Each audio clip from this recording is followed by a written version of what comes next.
todos, hoy vamos a hablar de rinosinusitis agudas y crónicas y la importancia de las vacunas orales, las vacunas bacterianas, si realmente son un mito de la medicina o es una realidad terapéutica que debemos tener a mano. Yo soy el doctor Mario Sarnotti, que trabaja en estas tres universidades, Católica de Córdoba, Nacional de Córdoba y Universidad Nacional de Villa María, y en el Sanatorio Allende, y es un placer poder compartir esta charla con todos ustedes. Con respecto a la prevalencia de rinosinusitis aguda, aquí hay dos trabajos del grupo de Fokkens. Ambos, el primero está hecho obviamente en Países Bajos y habla de una prevalencia del 18%, 17 a 21%, de síntomas de sinusitis post-viral, o sea, post-resfrío viral común. Mientras que la bacteriana, como dice abajo, es una enfermedad rara que tiene una incidencia de 0,5 a 2% después de un resfrío común, razón por la cual ellos definen que las rinosinusitis bacterianas son realmente muy pocas de complicación. En cambio, pueden empezar como bacterianas y es un poquito más alto la prevalencia. Con respecto a la rinosinusitis crónica, este trabajo, publicado relativamente hace poco, en 2019, habla de que casi el 13% de la población cumple los criterios de rinosinusitis crónica según la guía EPOS. Y ustedes saben que la guía EPOS, que es el paper de posicionamiento de la Academia Europea de Alergia e Inmunología, habla de signos endoscópicos y de signos tomográficos, razón por la cual un 13% la sufriría. En resumen, hablando de prevalencia, podríamos decir que el resfrío común afecta en la Argentina a 45 millones de personas por año, porque toda la población de nuestro país va a tener un resfriado común durante un año, o sea, la prevalencia es del 100%. Mientras que si hablamos de rinosinusitis viral, esa que pasa del resfrío común y queda con síntomas sinusales, hablamos del 18 al 20%, es decir, de 9 millones de argentinos por año, mientras que la enfermedad rara, que era la complicación bacteriana, como decía Fokkens, es solamente del 2%, por lo tanto estamos hablando de 900.000 a 1 millón de personas por año en nuestro país, mientras que la rinosinusitis crónica, que tiene una prevalencia del 10 al 12%, afecta a 5 millones de personas por año. Esto quiere decir que estamos frente a un problema de salud pública muy importante, de una magnitud enorme. Ninguna otra patología tiene estos números en el año calendario en un país, razón por la cual es muy importante que sepamos cómo abordarlo. Dicho esto de la prevalencia, tenemos que tener en cuenta cuándo un resfrío común pasa a ser una rinosinusitis y cuándo una rinosinusitis viral pasa a ser una rinosinusitis bacteriana. Esto es tomado también del EPOS, el primer EPOS, y fíjense que habla de que los síntomas en un resfrío común suben rápidamente hasta el segundo o tercer día, hacen un pico, es la curva esta celeste, y después bajan solos hasta el quinto día y se mantienen en una base poco sintomatológica hasta el 10º día, donde desaparece. Eso es un resfriado común, eso es un resfrío viral.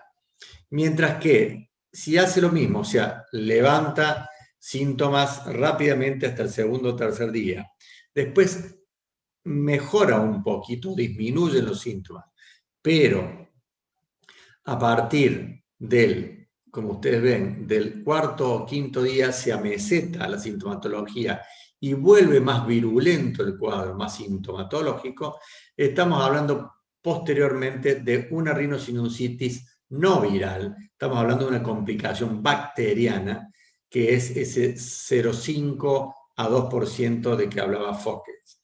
Mientras que si los síntomas persisten después del quinto día, no empeoran, pero tampoco mejoran, estamos hablando de rinosinusitis crónica. Dicho esto, en el marco de esta pandemia que estamos viviendo, lamentablemente, la humanidad entera, nos hemos encontrado que en las guardias, en los consultorios, en los domicilios, cuando nos llaman, empezamos a ver cómo se puede diagnosticar confusamente el síntoma inicial del COVID con el síntoma una afección rinosinusal o del tracto respiratorio alto. Razón por la cual fíjense que esta es la prevalencia establecida de síntomas en el COVID, donde aparece la alteración del olfato y el gusto. 64% de los pacientes con COVID lo tienen, y ustedes saben que es una afección muy, muy común cuando un paciente tiene una rinosinusitis, sea aguda o crónica, la hiposmia o incluso la anosmia, razón por la cual se puede confundir. Segundo síntoma, aparece la tos seca. 60% de los pacientes con COVID tienen tos seca, mientras que el rinosinusal crónico, el crónico, debuta muchas veces con una tos seca, persistente y molesta. El tercer síntoma que comparten en común, en este caso la rinosinusitis aguda o la rinitis viral, por ejemplo, sobre todo en niños, es la presencia de fiebre, 55% en el caso del COVID y muy frecuente en el caso de una rinosinusitis aguda. También el dolor de cabeza o la cefalea en el COVID es del 42% y casi más o más de la mitad de los pacientes que tienen una rinosinusitis aguda tienen una cefalea como síntoma inicial.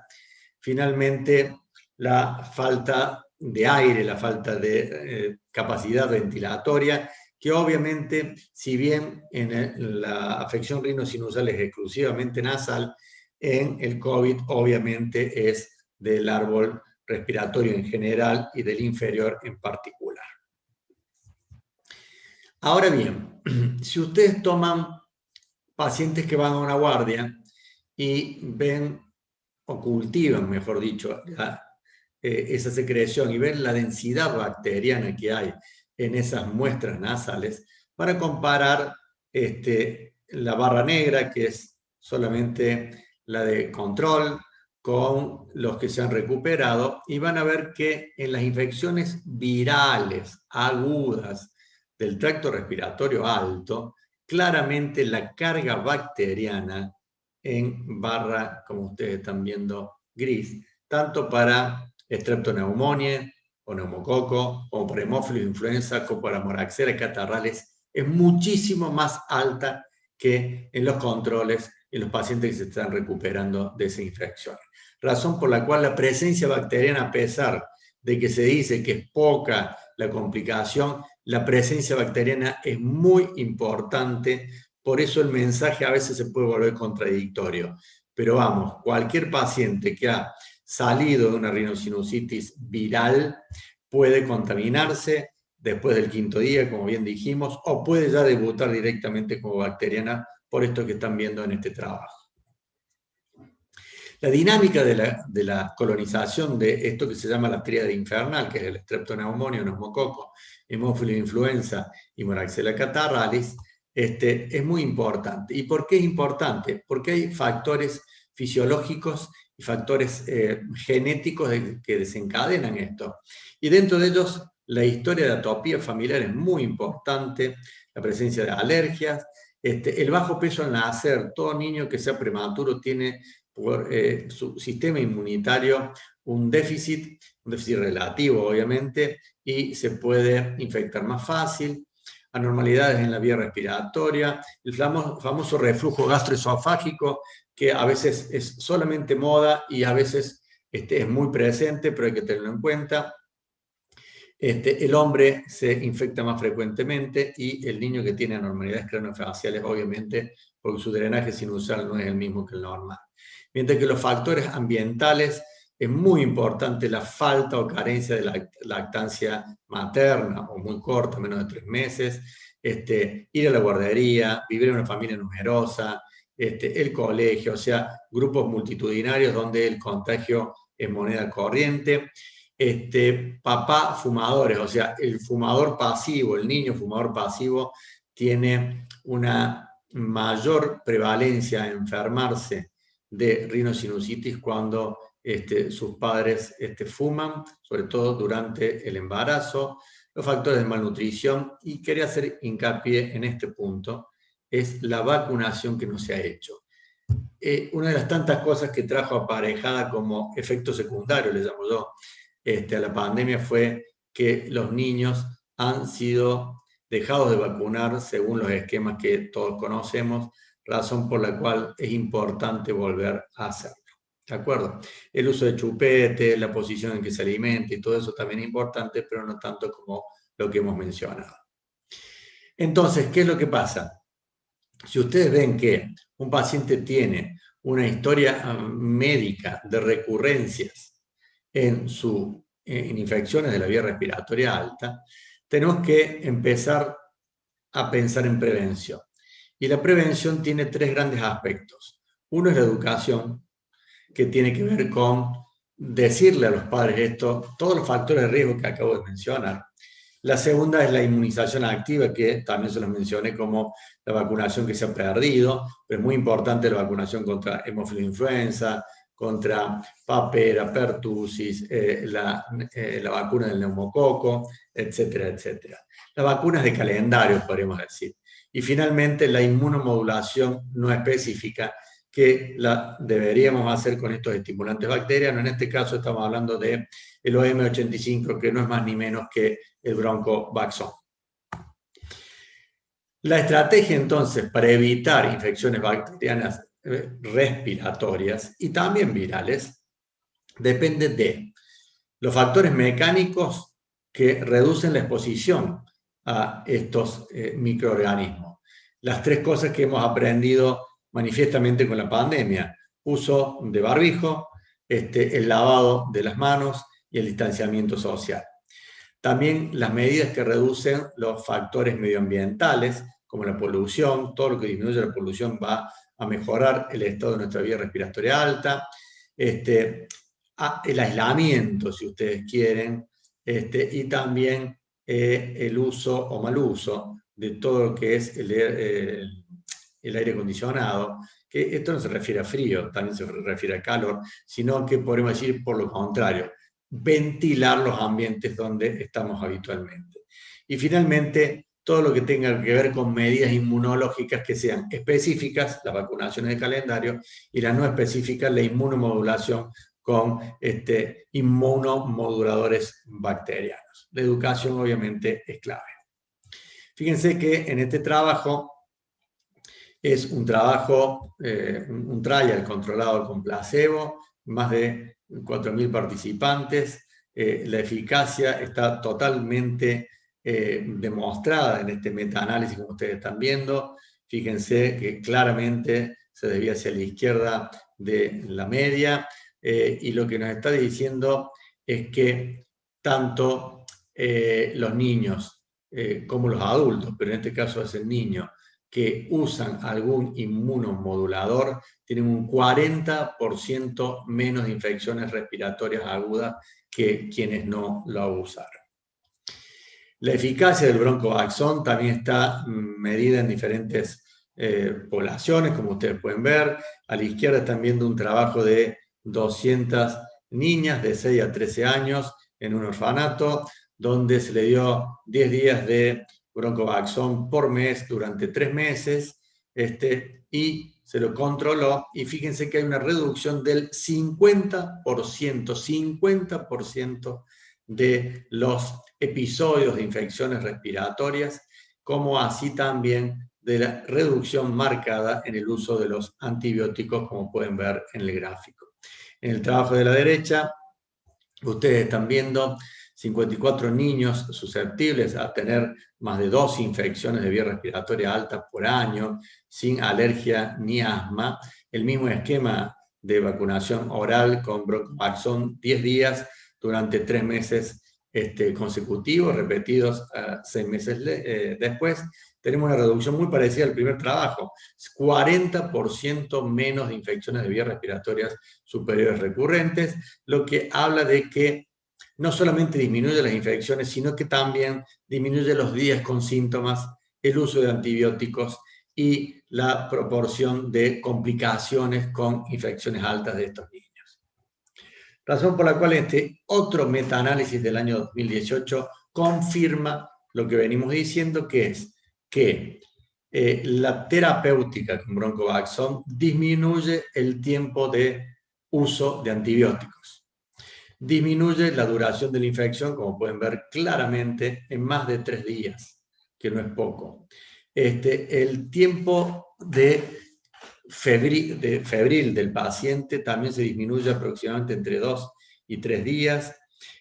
La tos, la duración de la tos también se disminuye cerca de 2 a 3 días, como están viendo, y la sibilancia en el grupo que está estudiado también se disminuye francamente, como ustedes están viendo. O sea que estos 4 variables que tienen que ver con las infecciones reiteradas con el uso de inmunomoduladores reduce francamente. ¿Necesitamos algo más? Sí, necesitamos algo más. Y está manifiestamente mostrado en este paper que vamos a ver a continuación, en 288 niños. Es un trial placebo controlado, doble ciego, niños de 1 a 6 años, esto es muy interesante. Fíjense que todos tenían hasta 6 o más episodios por año de infecciones de vía respiratoria alta, y comparamos placebo con broncovaxón, el mismo esquema habitual, 10 días de vacunación cada mes durante 3 meses, y también hay otro grupo de broncovaxón de 10 días durante 6 meses, y obviamente un grupo que no recibió más que placebo. Fíjense el seguimiento a 1, 3 y 6 meses.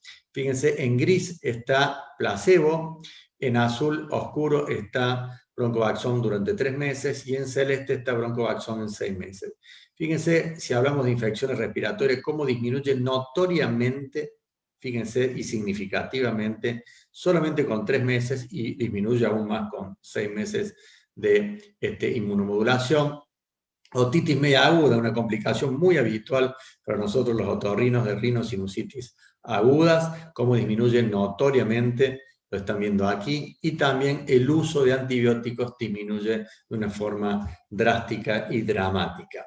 Esto también es notorio en la cantidad de días que el niño se ausenta de ya sea la guardería o la escuela. Y si estuviéramos hablando de adultos en trabajo, porque los padres tienen que quedarse a controlar, fíjense cómo también se disminuye en los pacientes que fueron inmunomodulados con broncovaxón. Acá tienen en pacientes con más de 3 infecciones cómo baja notoriamente la frecuencia de la infección de vía respiratoria alta en quienes pudimos usar inmunomoduladores por lo menos 3 o mejor 6 meses. También en la rinosinusitis subaguda, los síntomas, las infecciones en estos pacientes, fíjense en este trabajo de 56 niños, de 9 meses a 9 años, con el esquema que ya conocemos, 10 días, primer mes, 10 días, segundo mes, 10 días, tercer mes de broncovaxón. Fíjense en las curvas, claramente como si le dan placebo, el paciente se sigue infectando, y cómo cuando el paciente ha recibido broncovaxón disminuye notoriamente la sintomatología y el tiempo que la infección de estos niños en la vía respiratoria alta tiene. Finalmente, como para redondear, cuando se nos presenta un niño con un cuadro rinosinusal agudo o crónico que no responde muy bien a la medicación, a la medicación habitual que estamos acostumbrados, tenemos que pensar en 3 cosas, desde el vamos. Soluciones salinas en irrigación para barrer los tapones mucosos y aumentar el barrido mucociliar nasosinusal. El esteroide tópico, que ya tiene evidencia tipo A, todos lo sabemos, 1A, es la mejor droga que podemos usar para disminuir la congestión, el edema y la inflamación que lleva estos cuadros. Y finalmente, los lisados bacterianos, concretamente broncovaxón, porque son las 3 armas que está demostrado y tienen evidencia muy alta de que son el camino a seguir en infecciones recurrentes de la vía respiratoria alta en niños. Todo lo demás que está acá abajo tiene muy bajo nivel de evidencia, como pueden ser los inhibidores de bomba para reflujo, los antimicóticos, mucolíticos, esteroides, los probióticos que están muy de moda, etcétera, etcétera. Todo esto tiene poca importancia cuando estamos hablando de una infección de vía respiratoria alta en un niño. Sí, el trípode que les mencioné, y se lo reitero, soluciones salinas nasales, corticoides tópicos y inmunomoduladores bacterianos. En conclusión, cuando estamos en presencia de un paciente que tiene muchas infecciones de vía respiratoria alta por año, tenemos que pensar en dos grandes puntos: en inmunoestimular para aumentar la respuesta inmune y disminuir las infecciones, e inmunoregular para aumentar la respuesta a la tolerancia a este tipo de microorganismos y disminuir la inflamación. Esta respuesta dual la podemos obtener con el OM85, o sea, con Broncovaxón. Para terminar, les quiero mostrar este cuadro del beneficio que da Broncovaxón en infecciones reiteradas del tracto respiratorio, sobre todo el superior y en otitis media aguda. Fíjense que, acá lo pueden ver claramente, disminuye más de un 50% la posibilidad de recaída de estos niños que tienen muchas infecciones a repetición, como están viendo en la primera columna, de 67 a 38, en otitis media de 76 a 60, y la prescripción de antibióticos, que es muy importante porque lo hacemos en forma exagerada muchas veces, disminuye notoriamente en un 28%. Razón por la cual esta Asociación Internacional de Infectología Pediátrica recomienda francamente, esto es recientemente publicado, Broncovaxón es el único inmunomodulador recomendado por los consensos internacionales para prevenir las infecciones reiteradas de vía respiratoria alta en cualquier paciente susceptible mayor de 6 meses. Razón por la cual es muy importante ese trípode que les mencioné: soluciones salinas, corticoides tópicos e inmunomoduladores. Muchas gracias por su atención. Tengan buenas tardes.